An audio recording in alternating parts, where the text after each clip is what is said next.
There were 3 coffee cups on the kitchen counter. That was the first thing that felt off. We only owned 4 total. One was mine. I drink the same dull black roast every morning. The second was hers, half full of that overpriced hazelnut vanilla she always forgets she already bought. But the third? The third wasn't from our set. It had a chip on the handle and faded blue stripes. Something you'd pick up at a gas station in the middle of nowhere. It was still warm. And that's when I noticed the drawer slightly open. The one we keep sealed like a vault. Our keepsake drawer. Inside, where there used to be baby photos and old concert stubs, was now a crumpled piece of paper with a DNA helix printed on top. No envelope. Just a sheet. Folded once, sloppily. I don't know what made me open it. Maybe instinct. Maybe stupidity. But when I did, everything changed. Non-paternal event indicated. Probability of biological paternity, 0. 0%. At first, I thought it was some kind of cruel joke. Spam. Fake lab. I mean, this stuff floats around, right? Like those scam calls pretending you want a cruise. But then I saw the names. Her name. My name. And the name of a girl who's been calling me dad for 15 years. You ever hear a soundless explosion? That's what it felt like. Everything stayed still, perfectly normal. Dishwasher humming, birds chirping outside. But inside me, everything broke at once. And then the front door opened. I shoved the paper back into the drawer and closed it just as she walked in. Hair still damp. Gym clothes on. Her voice casual, chipper, as if she hadn't just detonated my entire world. Oh, you're up early. I nodded. Didn't ask about the third cup. Didn't ask about the paper. I waited. Because if she could lie to me for 15 years, she could do it for 15 more. But I wasn't ready to confront her yet. Not without knowing the full truth. And the full truth? It started unraveling fast. The very next day, our daughter left her phone on the couch. Normally, I'd never snoop. But nothing was normal anymore. And what I found in her texts led me to a man I'd never met. A man she called Uncle Ray. A man I'd never heard of. A man she'd been secretly messaging for months. I didn't mean to read her messages. But when your world starts to wobble, you reach for anything that still feels like truth. And in that moment, my daughter's unlocked phone felt like the only thing in the house not pretending. It was sitting on the couch, buzzing from a low battery warning. Just one message previewed on the screen. Miss you too. Same spot next week. Uncle Ray. I stared at that name for a full minute. Uncle Ray. We don't have an Uncle Ray. I know every single name in our family tree. I know it because I built it. I traced it back 4 generations when Lacey was in 4th grade for a heritage project. I printed it, laminated it, taped it to the fridge. No Ray. No Raymond. No uncle. And yet, there he was. Sending messages to my daughter like they were meeting regularly. Like this was normal. I opened the thread. I shouldn't have. But I did. And what I saw didn't look like innocent family banter. There were pictures, old ones. Polaroids. Scanned and sent. A man with dark, curly hair and a crooked smile. Always with someone else beside him, a younger Mara. My wife. In her 20s. Arms slung around his shoulders like it belonged there. In one photo, she was holding a pregnancy test. Positive. Grinning. He was kissing her cheek. The caption she'd written beneath it said, "We're gonna be parents. I'm so scared but so happy." That photo was sent to Lacey 2 months ago. I don't know how long I sat there with that phone in my hand, blinking through waves of nausea and disbelief. My heart wasn't just breaking, it was disintegrating. Every memory I thought was mine was now borrowed, secondhand, part of someone else's story I'd never been told. This wasn't just a lie. This was an alternate life, running parallel to mine for nearly 2 decades. Later that night, I confronted Mara. I didn't do it calmly. I wish I had. I was shaking, furious, asking who the hell Ray was and why our daughter thought he was her uncle. She didn't answer. She just sat down slowly on the edge of the bed, staring at the floor like it had just confessed something first. Then, in a voice I barely recognized, she said, "You were never supposed to know." That sentence, those 6 stupid, sharp words, felt like a hammer to the chest. I was never supposed to know. Because, as she told me next, Ray wasn't just her ex. He wasn't some fling. He was her fiancé, the man she had planned a life with before he left. Not died. Not moved away. He left her. Disappeared after she told him she was pregnant. No note. No call. Just silence. And in that silence, I had appeared. She said I was the safe choice. that I loved Lacey like she wished Ray had, that I filled a hole she didn't think would ever heal. She married me, but she never stopped loving him. And now? Now he was back, messaging their daughter, building a connection that I never got to choose, never got to question, never even got to know about until it was too late. But the worst part? Lacey already knew. She had known for nearly a year. I didn't sleep that night, not even for a second.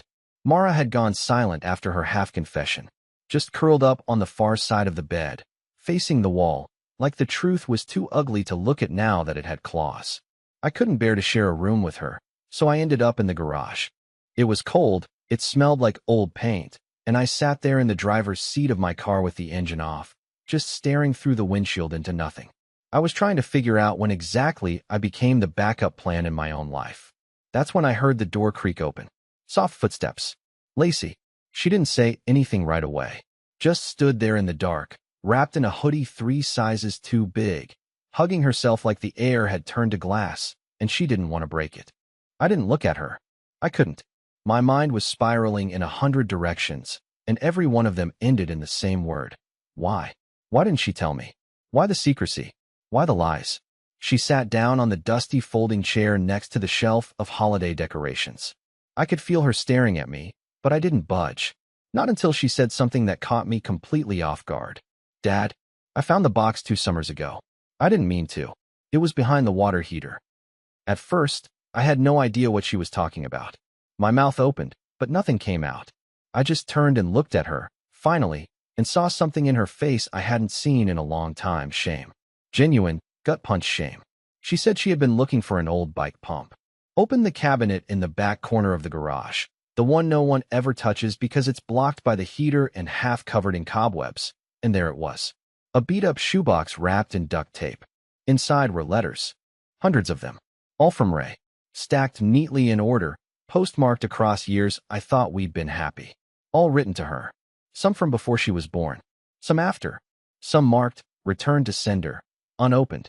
Others yellowed and crinkled from age, but still sealed in envelopes addressed to Mara's maiden name. And Mara never threw them out. She kept them hidden, buried in the dust and shadows, but not destroyed. Because some part of her couldn't let go. And Lacey? She read every single one. I asked her why she didn't come to me, why she didn't say anything. And what she said next shattered whatever was left of my certainty.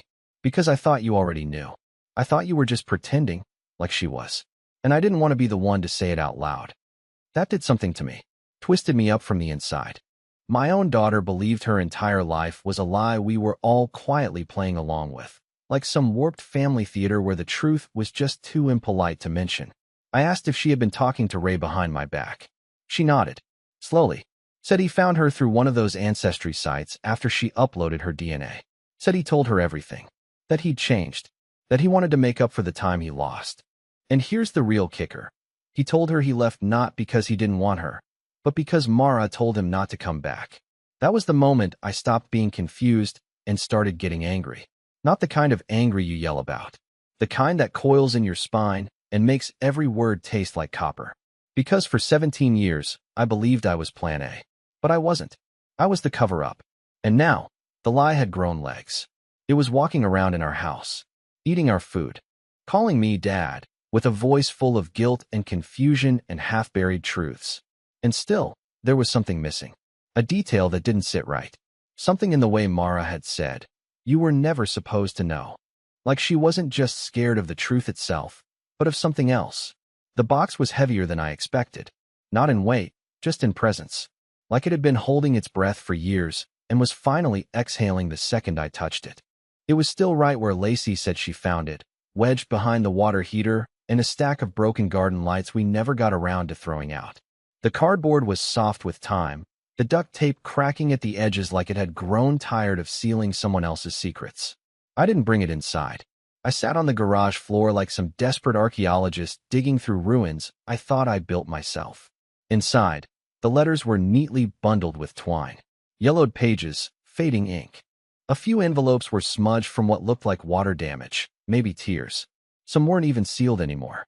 Others were crisp, pristine, like they'd been handled 1,000 times without ever being opened. But one caught my eye immediately. It wasn't stamped. It wasn't even sealed. just folded in half with a paperclip and a sticky note that read, "For Clive, if it ever comes to that." I just stared at it for a while. The air felt thicker, like the garage itself didn't want me to open it. But of course I did. My hands were shaking. My mouth was dry. My body wanted to vomit, but my mind needed to know. Inside was a letter and a photograph. The letter was from Ray. Handwritten. Sloppy, like he'd written it in one sitting, fueled by anger, grief, or maybe both. It wasn't long, but it hit harder than anything I'd read in my life. He said he hadn't disappeared. He was forced out. According to him, Mara gave him an ultimatum. Leave quietly and permanently, or she'd destroy him. She told him if he tried to get custody, she'd claim he was violent, that he'd hit her, that he was dangerous, that she had proof. He didn't say what that proof was, but he said she made it clear she wasn't bluffing. She even showed him a draft of a police report she never filed. He was 23 at the time, fresh out of a bad family himself. No support system.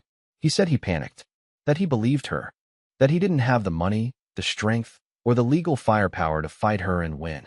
So he left, tried to disappear, tried to move on, but he never stopped writing letters. And eventually, when DNA testing got cheap and accessible, he took a chance and uploaded his results, hoping maybe someday the truth would find a crack to leak through. The photograph was the final nail. It was Mara, younger, pregnant, sitting on a hospital bed in a paper gown, holding a sonogram. Ray was next to her, smiling, but in the background, scribbled on the whiteboard, clear as day, was his full name under father. They were real. They were together, and they had planned this child. Until she replaced him with me. I put the photo down and just stared at the letter again. I read it over and over, as if the words might change, as if some part of it might turn out to be a misunderstanding. But it didn't. It was clear. Mara hadn't chosen me out of love. She'd chosen me out of strategy. And now the thing that haunts me most isn't that I raised someone else's child. It's that someone else wanted to, and was deliberately erased so I could be installed like a living cover story. I don't even know who I am in my own family anymore. Later that night, I asked Mara about the letter. I didn't scream. I didn't threaten. I just placed it on the kitchen table and waited for her to explain. She looked at it for a long time, then walked away without saying a word. And now I'm sitting in that same kitchen, alone, one hand on the letter, the other holding my wedding ring. Tomorrow, I'm calling a lawyer. But before I do, I'm going to confront Ray. In person. Because if I've been living someone else's life for 17 years, I want to meet the man who should have been in my place. I want to look him in the eye and ask him what he would have done differently. I didn't sleep. Again. I don't even know how many nights it had been at that point. Time had stopped operating like a normal thing. Meals became meaningless. The clocks just ticked for no one. All I could think about was that letter, the man behind it, and the fact that the life I thought I had built had never really belonged to me. It felt like someone had loaned me a family out of pity, then demanded it back, without warning. I found Ray through one of those ancestry sites. He had a public profile, a photo, a city 2 hours away. I sent a short message. I got the letter. We need to talk. In person. He replied within 20 minutes. Gave me an address to a diner on the edge of a highway, the kind of place where no one remembers your name, but everyone hears your conversation if you're loud enough. I don't know what I expected. Maybe someone smug, maybe someone bitter, or maybe someone broken. But when I walked in and saw him, sitting alone, coffee untouched, just watching the door like he'd been waiting his whole life for this, I felt something weird. I felt small. He looked like someone who had aged twice as fast. Not just older, but heavier with time. His shoulders drooped in a way that told me he'd carried too much for too long. And still, the second he saw me, he stood up, stuck out his hand, and said my name like we were old classmates. Clive, thanks for coming. He was polite, careful, but not afraid. We sat, ordered nothing. Neither of us came to eat. There was a silence at first. Not awkward, just necessary. Like the air had to settle before words could work. I told him I read the letter. He nodded, waited. I told him I believed it. He looked relieved for a second. Then, guilty. And then I asked him the question that had been clawing at me since the garage. Why now? Why come back? After all these years? His answer was quiet, steady. Because I thought she changed. And because Lacey deserves to know both sides of the story. He didn't blame me. Not once. He actually thanked me. Said he used to check the town records just to make sure Lacey was still enrolled in school, still healthy, still alive. He said he knew Mara had married again, knew she gave Lacey my last name, knew she had erased every trace of him from her life like he was some bad dream. But the worst part? He claimed Mara used him again, just last year. He told me she reached out to him, not the other way around. She had messaged him through a burner account, told him Lacey had been asking questions, and she didn't want to deal with it.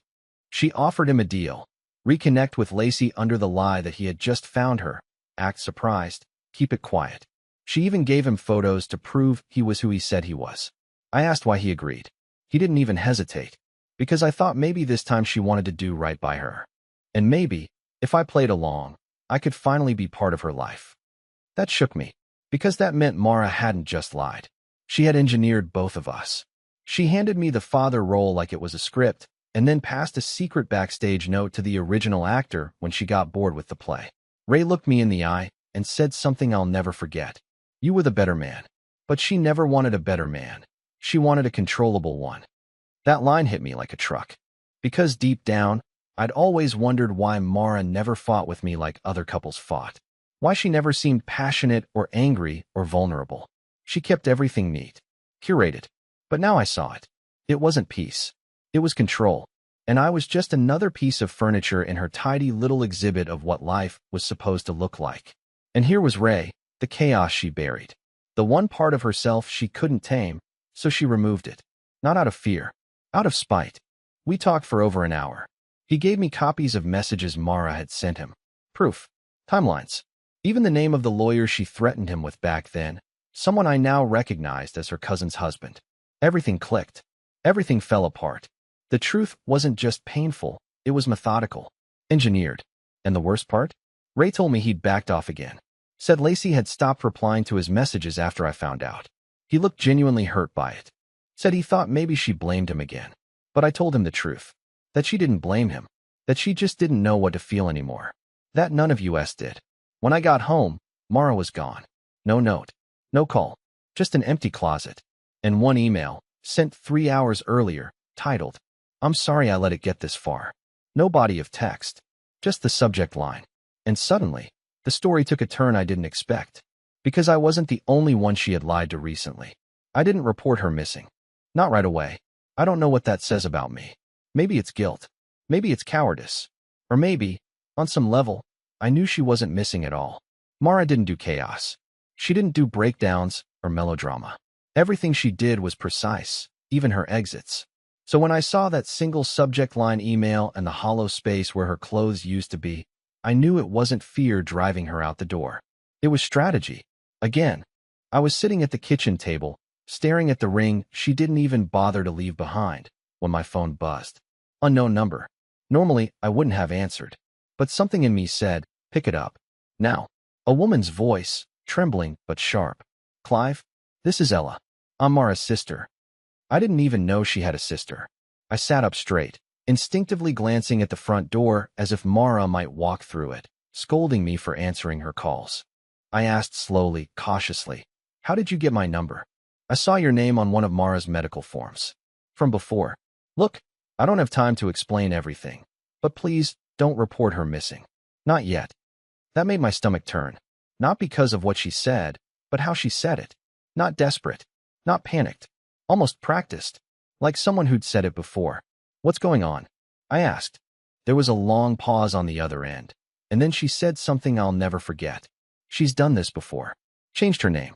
Burned the trail. Walked away from entire lives like they were old coats. You're not the first. I couldn't speak. Ella went on. Said Mara's real name wasn't Mara. It was Lizette Mallory. Born in Oregon. Moved around constantly as a teenager. No criminal record, but a pattern. Short stints in new towns, intense relationships, then sudden exits. New identity. New job. New story. I found her again by accident 6 years ago, Ella said. Through a mutual friend's Facebook photo. I recognized her instantly. She looked older, but that face, it's burned into my brain. She was holding a little girl. I think that was Lacey. But by the time I messaged the account, it was deleted. I told her about the DNA test. About Ray. About the shoebox. The coffee cup. The letter. Ella wasn't surprised. She sighed like someone who had been carrying too much for too long and said, "That sounds exactly like her." She only tells enough truth to keep people close. But she's always holding a back door open. Then she told me something that changed the game entirely. Before Mara, Lizette, met me, she had another family. A real one. Husband. Son. Small apartment outside Seattle. But something happened. No one knows what, not even Ella. One day, she just disappeared. Took the baby.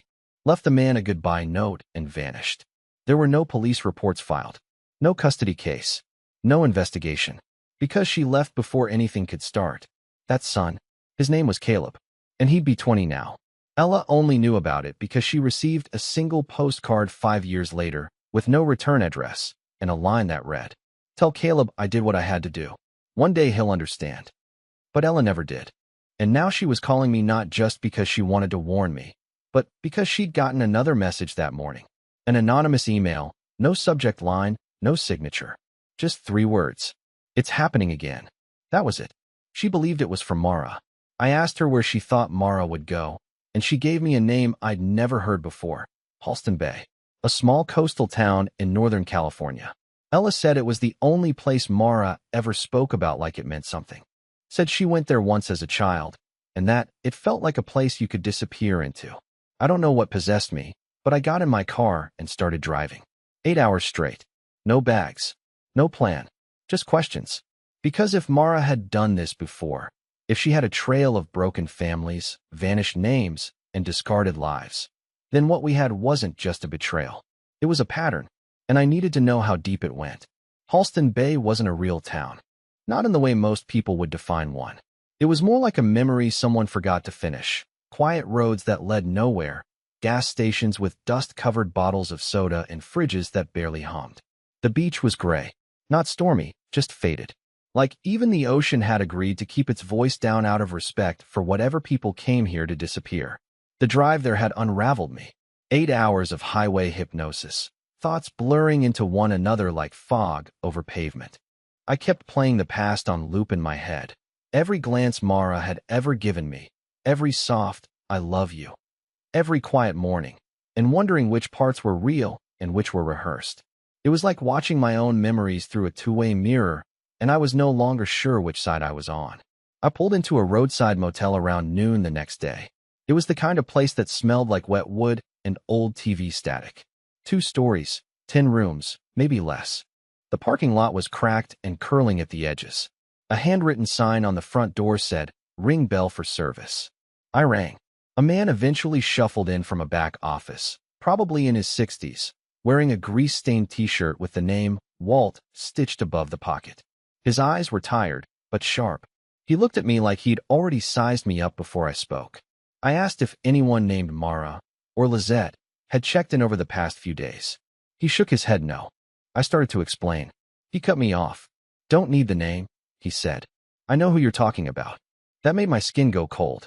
He pulled out a binder from under the desk, an actual binder, like from the 90s. Flipped it open, scanned a few pages, and stopped at one. Then he turned it around slowly. She had checked in 3 days earlier. Paid cash. Used the name Claire Jennings. But the photo ID she gave didn't match the name. Walt said he didn't push it. People came to Halston Bay for 2 reasons, fishing or forgetting. And she wasn't carrying a tackle box. She looked like she hadn't slept in a year, he said. Eyes darting. Asked for the room at the end. The one with the back door. That was room 9. I asked if she was still here. He looked out the window, toward the line of rooms half hidden behind a row of salt-bitten shrubs, and gave a small, almost regretful shake of the head. She left early this morning. Just before dawn. Didn't say goodbye. But she had left something behind. A key. Not to the room, but to a locker at the Halston Bay bus station. I didn't even have to ask for it. Walt slid it across the counter without a word. Maybe he saw something in my eyes. Maybe he'd seen it before. I drove to the station, which was barely more than a bench and a coffee machine. The lockers were old, mechanical, rusted. Mine was in the far corner, just beneath a flickering light. The key stuck for a second, then gave way with a click. Inside was a shoebox. Again, but this one wasn't sealed. No duct tape. No attempts to hide. Just a folded piece of hotel stationery with my name on it in handwriting I didn't recognize. I opened the letter. It wasn't from Mara. It was from Caleb, her son, the one she had run away with 20 years ago. The letter was short. detached, almost clinical in tone, but it landed like a gut punch. If you're reading this, she's gone again. I'm not sure if she told you anything, but I'm not looking for her. Not anymore. I stopped chasing ghosts a long time ago. I just wanted to give you a warning. She doesn't love people. She uses them. She makes you feel like the center of her world until you start to ask questions, and then she cuts the string. It took me years to undo what she did to my head. You don't need to be next. Walk away. Burn what you found. Start over. Trust me, you'll never find the bottom of her. There was a photograph paperclipped to the back. It was a little boy, maybe 5 years old, sitting on a swing. Mara was behind him, holding the chains.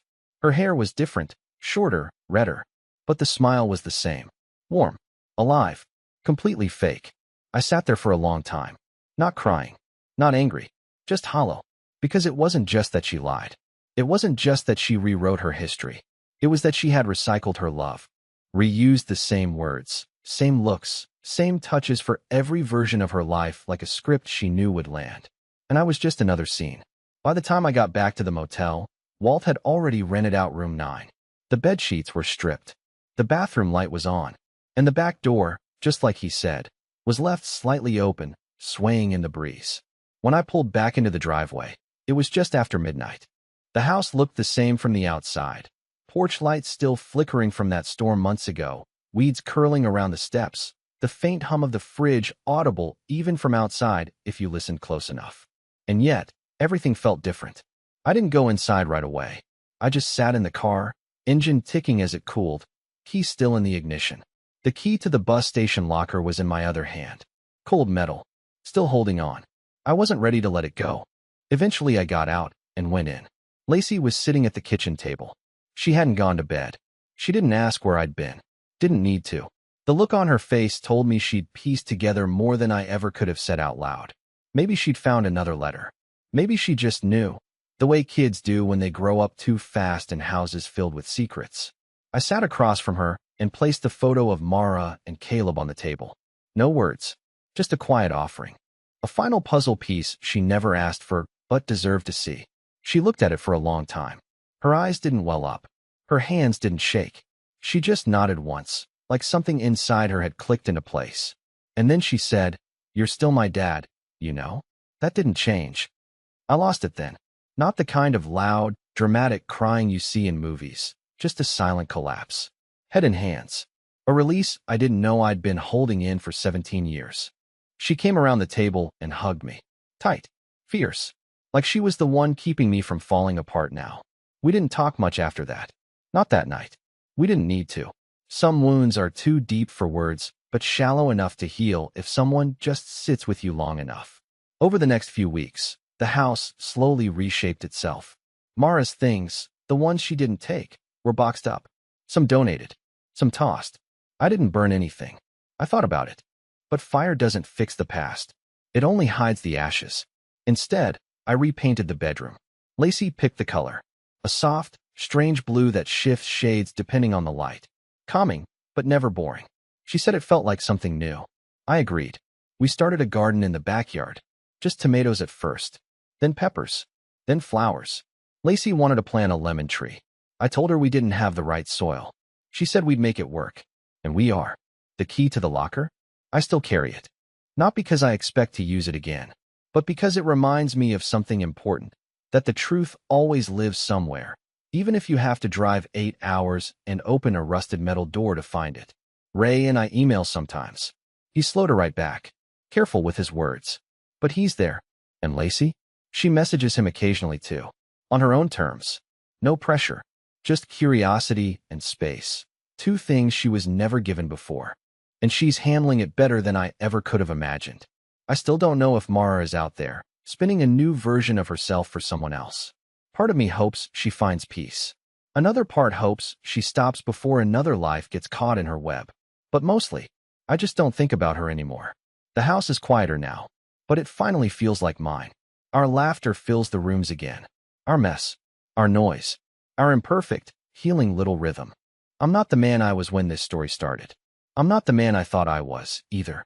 But I'm still here. Still standing. And somehow, after all of it, we're okay.